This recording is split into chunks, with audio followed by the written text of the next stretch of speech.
चलेगी मेरी जान कहीं भी सुख ना पासे।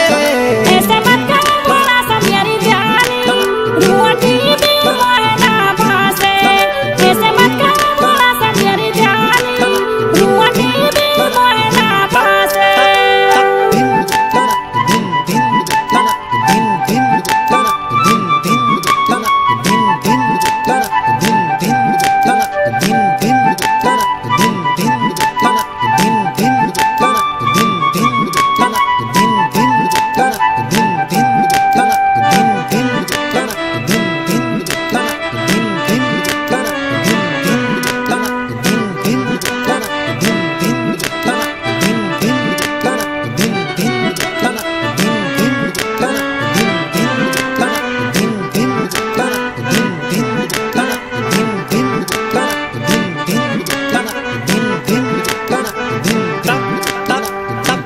सब कुछ लुट को मेरो बचो कुछ नहीं साथी तेरो झूठा सू।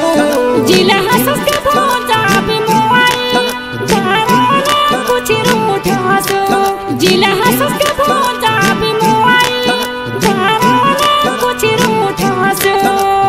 और सब कुछ लुट को मेरो बचो कुछ नहीं साथी तेरो झूठा सू। जिला हंस के भोजा भी मोई धारा ना कुछ रूठा सो। जिला हंस के भोजा भी मोई धारा ना कुछ रूठा सो। ये पहले कह रही तुलिया चलिए अपने साथी बाती मेरी ना मानो। ये पहले कह रही तुलिया चलिए अपने साथी बाती मेरी ना मानो।